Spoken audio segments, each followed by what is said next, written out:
Nobody wins when the family feels, but my stash. The ball in your court at all times. Whether you living a good life or a bad life, the decision is yours. But you gotta live with the results, whether they good or bad. And there's two type of players, ones that accept it and ones who don't. Today we talk about a man who lived the street life, paid the ultimate price, though he's still living. And the real question I ask at the end of this video is, did he accept it? Your loved ones mourn and called me a whole bastard. I'm so flattered, it's cold dirt thrown over a closed cat. Another victim of gun violence in the Rose City is Max Victor.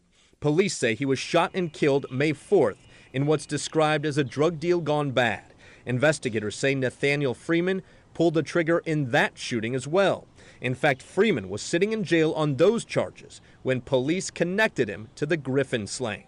It all amounts to a lengthy rap sheet for a rapper known as Nate Grapes. I'm looking for my cell, I'm walking down the tier, and I get to my cell, it's a little nigga in there. But, you know, we introduce ourselves, you know, he say who he is, where he from. I say where who I am, where I'm from. He like, oh, for sure, you from Berkeley, woo. Like, yeah. He like, yeah, you know, wooty woo, woo. He talking about the nigga I just got on. I just killed this nigga, got 10 years for it. Wow. The rapper's story is not one of caution, nor glory. It's a human story, painted the canvas of a society that walks the fine line between creating and destroying its own. So before we go over this one, family, remember, I don't give you no angle. I just give you the story. So with that being said, make sure you like, comment, and subscribe. We're gonna jump right to it. After already serving 8 years for a body, a Portland rapper had caught 2 bodies just 10 days apart. Nathaniel Freeman, aka Nate Grapes. Born in 1988 in Kazi, Oakland, Nate Grape is from Berkeley. Growing up on Spalding Avenue, raised by his mom and grandmother, loving and strong and hard-working woman. Nate Grape's mom worked at a local Marriott in Fresco before getting her master's at St. Mary's and working construction after. His dad divorced his mother when he was just 2 years old. He was on dope and drank a lot. Next would be how Nate Grape got in the streets. As we mentioned, the choice is yours. And in the 8th and 9th grade, Nate Grape made a choice to go head first in the streets, selling weed and carrying a firearm. And then he was just in and out all the time. He was on dope, alcoholic, all that shit. So he would come around, would never have no money. Whenever I would see him, it'd be for a minute. Or I'd go stay with him and his girlfriend for a couple of days. He'd be gone the whole time. So I never really paid much mind to him. But I always heeded my mom and my granny, and I listened to them. But they was women, you feel me? I felt like I wanted to learn and experience what I wanted to learn and experience. I didn't want to listen. I wanted to know, you feel me? So that's when I started drifting towards the streets and that's out pretty fast, you know. Within a few years, I was catching a case where I had to sit down for a while.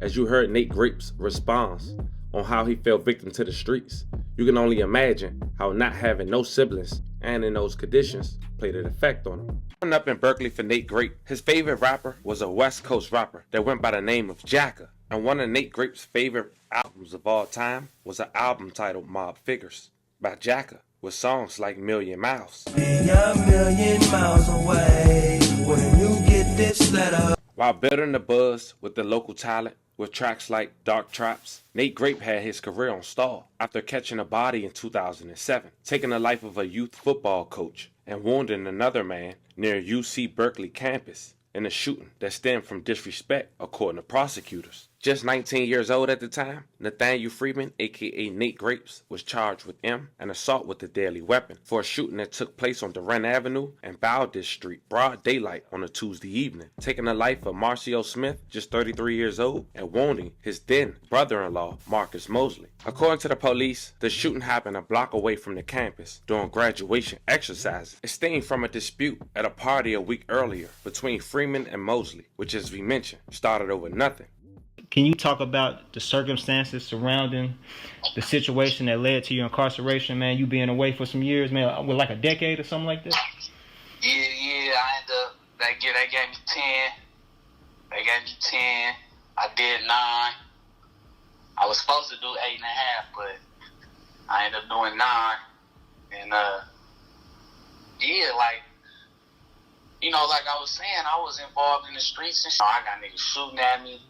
I'm shooting at niggas. That's just what come with being in the streets, you feel me? And so like, that's, you know, I never really dove into my music because I was too involved in everything else. And 2008, that's when I caught my case. I was 19, and my partner, my folks had like a little like a bonfire birthday party for his baby mama at the time. They married and everything now, you know. But his baby mama at the time had the bonfire birthday party in the city on the beach at Ocean Beach. And like we all ended up going out there, ended up getting into it with somebody else who was there sideways, but they didn't really go sideways. But, you know, dude ended up like cutting and bouncing. And then I ended up like seeing the days later, him and his folks, you know, and them niggas kind of pushed up on me and shit, trying to fake press a nigga. And we was on Telegraph, which is, you know, we right there by the campus, the police station down the street. It's the busiest area in the city, like, you know, middle of the day. So I'm not trying to cause no scene, but them niggas really was trying to cause a scene. So, you know, I got gun on me. I always had a gun on me, so, you know, them niggas pressing, you know, they feeling salty and, oh, nigga, well, you niggas try to rob me. And like, nigga, ain't nobody try to rob your weird ass. Like, we'd have robbed you, nigga. If we was trying to rob you, nigga, we'd have robbed you. Could have did anything to you. Popped you and threw you in the ocean. Nigga, anything. So it's like, whatever, bro. Like, you know, I'm playing it off like, all right, bro. Like, you know, you tripping. You know, he talking about he from the same spot I'm from. Oh, you from the spot. You from crack, then. Okay, when you see me over there, nigga. Because I had never seen him before, but he from over there. So, you know, you talking about you from the hood. When you see me in the hood, nigga, get on, nigga, what's happening? But right now, on Telegraph at 2:30 in the afternoon, nigga, get the fuck away from me, bud. What are you doing? Everybody and their mama out here. But he tripping. Call his partner up there. You know, his partner got a gun. Push up on me like he was gonna do something to me, so I got on him so he could get on me. Got on him, got on Blood, who started all this. Dude he called up there died. The nigga who started all this shit lived, told on me. You know, he drove himself to the hospital and then told on me in the hospital. I'm out the way. Got on them niggas, I cut. Nigga on foot, I'm running, I'm hitting gates, hit hella blocks. Had my nigga come swoop me up and drive me to the spot out the way. So I'm out the way, and my nigga called me. My nigga who had the party called me. He like, where you at? I'm like, bro, I'm out the way. He like, well, you better be out the way. I'm like, he said, bruh called him in the hospital with the police on the phone asking where Nate at. I'm like, for real? He like, yeah, nigga. He ain't telling right now. I'm like, oh, okay. Because the nigga was supposed to be, you know, on some gangster shit. He snitched on me, told the police, they kicked my door down. So in case you guys want to know further details, according to the affidavit, Smith arrived in a car, which led to the argument between the brothers and Freeman. Nate Great pulled out his firearm and shot them both. And how he got apprehended is because his mother convinced him. After the police broke down her door, she got in contact with him in fear for his life and convinced him to turn himself in. Being sentenced to only 10 years and only serving 9 was because they felt like it was self-defense in some way. With the boys coming by 2 and it was just him, and he used his firearms in the result. But here's the thing. He had many charges from 2003 and 1993, but he could not be in possession of a firearm. During this time, Nate Great ended up having a baby. Fast forward to 2022, he found himself in the center of another investigation, but this time for 2 bodies in a span of 10 days. And police didn't put the pieces together until he was arrested in connection for the first arrest. But unlike most rappers, Nate Great was living up to his raps, which we'll later see, courtesy of the Family TV, as we requested both interrogations for both, which we watched on the Family TV Twitch 2 days ago. And if you guys would like to do so ahead of time with us, you guys can feel free to join for free with the link in the bio. With more muscle, Nate Great came home and went back to being his local drug dealer to fund his rap career, which is ultimately how he caught 2 more bodies. The second person Freeman was allegedly responsible for taking off this earth was Nicole Griffin. He was a talented athlete at Benson High School whose own interest in rapping led him to a TEAM center in Southeast Portland at around 1 a.m. April 24th, 2022. With Nicole Griffin of Benson High School, Benson Tech just won the 200 meter, adding another title to Benson High School. Let's talk about that. Big tradition. I just thank God for letting me make it here. I wasn't all the way healthy. Had a couple up and downs, but God pulled me through. So I gotta give glory to God. This thing, I had a good race. Jordan Polk is my cousin, blood cousin. He pushed me in the 1 and the 2. Thank him. And he was the reason why I ran that fast in the 2. And we had fun. Just had a good race. So not only the school tradition, but a little family tradition running there. Yeah, a little family rivalry. Freeman got into an argument with another woman who slapped him. Griffin was unarmed and didn't know Freeman. He tried to intervene, and Freeman shot him 4 times. Even with witnesses around, Freeman didn't care and proceeded to shoot anyway. Once arrested, check out what Freeman had to say. You know, once you get arrested, they give you another chance to talk. All right, go ahead and see. Did you get some sleep last night? Yeah, a little bit. Okay.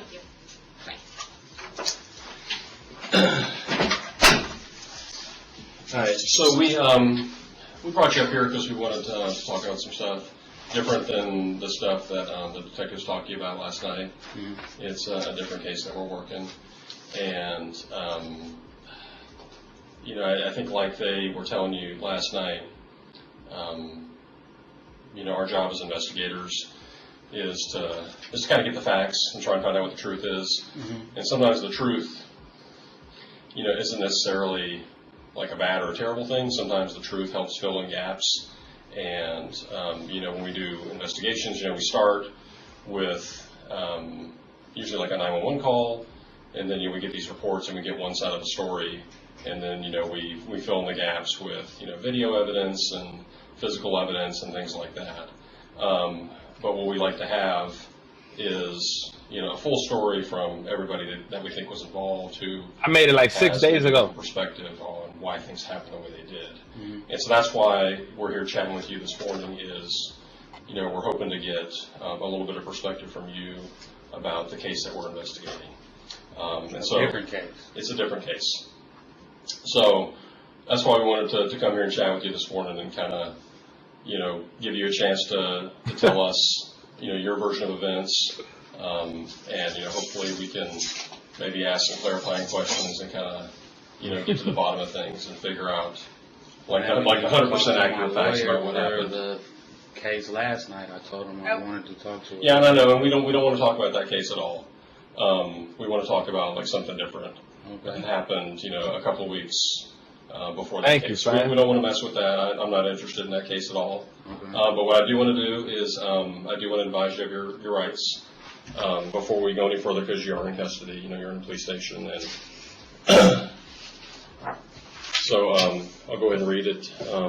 He ain't fold and asked for a lawyer, but he was detained. But during this time, authorities would find out that Freeman would be connected to another body just 10 days after the second one. This victim name was Morgan Max Victor. A minor dispute, Freeman creeped back to Victor's Southeast Division Street apartment at around 1:30 a.m. May 4th, 2022, and shot Victor multiple times as he answered the front door with his fiancée in the bedroom sleep. May he rest in peace and level condolences to his family. Apparently this was over a bad drug deal. Freeman wanted his money that he felt like he was owed. But check out what he had to say.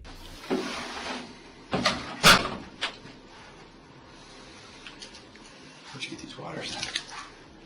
So many questions. I guess so.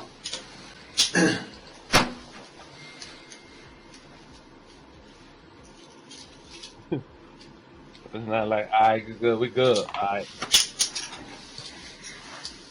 Okay, so I'm Ryan. This is Travis. We're obviously detectives with the police bureau. Just so you know, these rooms are recorded. It's for the protection of people that we interview, so we can't screw their words up or like say you said something that you didn't say. Let's tell people up front, just so you know. Travis and I are investigating a case that happened this week on Wednesday. Thing is, with our jobs, we have to put pieces together, things that don't really make sense all the time. And part of that is that in our job is that we find facts. And sometimes they work in our favor, sometimes they don't. They just help us understand it. That's our whole job. We're not here to make somebody guilty who's not, but there's oftentimes two sides to every story. And so we brought you here today because we know that at least you're going to have a side of a story, and you may be able to provide some context to where you were or what was going on, because we gained some information along the way in this case that we're investigating. We know that you and a guy named Cameron were at a bar on Wednesday night, and that you guys eventually make your way over to Cameron's boss's house in Southeast Portland off of 28th and Division, that there's a little drug deal. This guy's drunk. He's probably disrespectful to you. And a little tussle takes place. After that, we know that, within a short period of time, 45 minutes or so, let me back up. So there's this tussle. Somebody fires a gunshot at that point, probably Cameron. And there's a tussle in the street. And then 45 minutes later, the police get called back to that same complex because someone's shot. That person ended up dying. And so we know that you and Cameron were both there. We know that this other guy, Thomas, was there. We know that the victim in this case, Morgan, who went by Max, he's a bigger Hawaiian guy, ends up dead. But we know all four of those people were there. So it's time for us to do our job to figure out, is there a connection between this first incident and what happens later? Is there beef there? Is there something that we don't know about? Did somebody threaten somebody? That's our job. So that's why we have you here to talk to you today about this, because who knows? Maybe you say like, hey, I can prove it wasn't me because I was the other side of town after that tussle, or whatever the case may be. There are certain things that we do know, and then certain things that we need you to help us fill in the pieces about. So that's why we're here talking to you. Before you answer any questions, we always, because you're in a police facility, you're not free to leave right now. We always have to advise people of their rights. And that's something I'll read to you in just a second. We have a form. So this is a homicide investigation? So That's there why was you have me here? There was a homicide, and we know that, based on our investigation so far, we know that you, Cameron, this dude named Thomas, and our victim were all in the street fighting. According to a lot of information we've learned, someone fired a shot. Like I said, I believe that's probably Cameron, and the police got called. Nobody was there when the police showed up that first time, but then the next time the police get called, it's like 45 minutes later, and someone's dead. So now we got to backtrack. Who was with them? Who was fighting before? Where were these people at? What were they doing at the time? Those are the questions we have to answer. And it may be something that you can answer, like, I'm not going to ask you questions yet because I haven't told you your rights, but what I'm telling you is it may be pieces that you could fill in and say, whatever you're going to say, yeah, I was there, no, I wasn't there, but here's where I went afterwards, or here's who actually fired the shot, or here's what happened. I don't know. That's what we're trying to figure out. Were you there later on? were you there earlier? That's what our job is to figure out. And that's basically what we do as detectives, is who is responsible ultimately and what took place. So before I get too far along, I just want to ask you a couple quick questions. Are you sick or injured today? No. Okay. Do you have any medical conditions that we should know about while you're here? No. Okay. You're not taking any medication for something? No. Okay. Haven't had COVID recently? No. Okay. I had a cold All right. a week or two ago. But you're not But going it to give wasn't us COVID though. Okay. You're not going to give us the COVID right now? No. Okay. That would have been probably too late for you anyway. Yeah, that's probably true. But, Are you on parole or probation? Not joking with you. Do you live in the city of Portland? yeah. Okay. All right, so I'm going to just read these rights to you. It's from the standard form. I'm talking about this incident where you and Cameron were at the bar? I think so. Okay. Do you know who Cameron is? I don't know. Or Cam? Cameron. I know somebody named Cam. Okay. He's kind of like lighter skinned, maybe mixed race. Got that beard thing. Kind of got a beard, shaped head. Mm-hmm. So his boss Max, he does construction.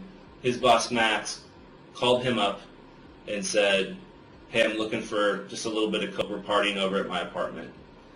And allegedly, you and Cam showed up there, and you did like a little gram deal with him, which we don't give a shit about. I mean, it's basically legal here. This is a hidden myth with these rappers as we do these stories. A lot of them funding their career with these little petty drug deals. So apparently he was a drug dealer or the enforcer because he big as hell. Anyways, but we don't give a shit about that. And that there was some disrespect that happened where this guy Max, the big Hawaiian guy, slapped you in the face.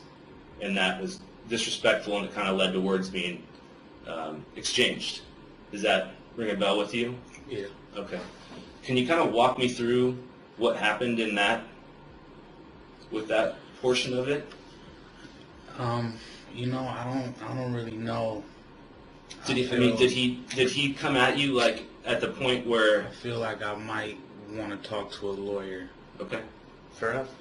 I'm not sure about all of this. Okay. You want to read that, or would you like about any shootings or anything like that? You know, I'd get sell some drugs here and there just to stay afloat, but I don't know nothing about any shootings or anything. Okay. Yeah, and like I said, I think that Cam was the one that initially fired a shot based on the evidence that we found. And you don't have to, like you said. So I have this search warrant to read. They trying to bait him in. Y'all think he gonna get baited in? He asked for a lawyer once. Read it word for word at this point. All right. County of Multnomah, in the name of the defined in Oregon revised statute 166220, and felon in possession of a firearm with a firearm as defined in Oregon revised statute 166270.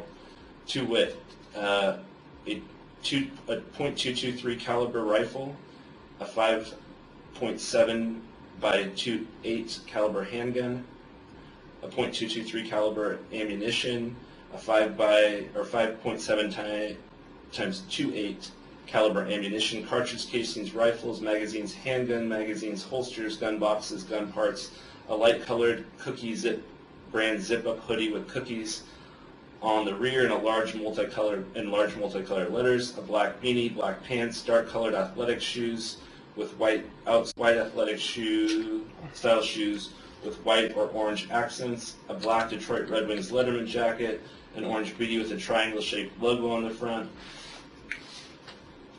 a multicolored Nike shirt with orange shoulders, blue sleeves, white front with a dark colored Nike logo on the front, cocaine, U.S. currency, cellular phones, hairs, fibers, blood, bodily fluids, and other biological materials or trace evidence, fingerprints, written material, photographs, and evidence of ownership, including mail receipts and forms of identification. Freeman, aka Nate Great, he ended up getting life sentence twice that he have to serve, meaning he'll lose his last breath inside of jail. He didn't really talk, or give detectives anything to run with other than their own conclusion, which was ruthless. This was the story of a Portland rapper who let the streets just get the best of him since an early age, in and out of jail since 1993. Now 34 years old, will spend the rest of his life with 5 kids at home in prison. Let me know how you guys feel about this one. Once again, rest in peace to all the victims. Love and condolences to the families. Talk to me in the comments. Don't forget to like and subscribe. And till then, I'll catch you guys on the next one.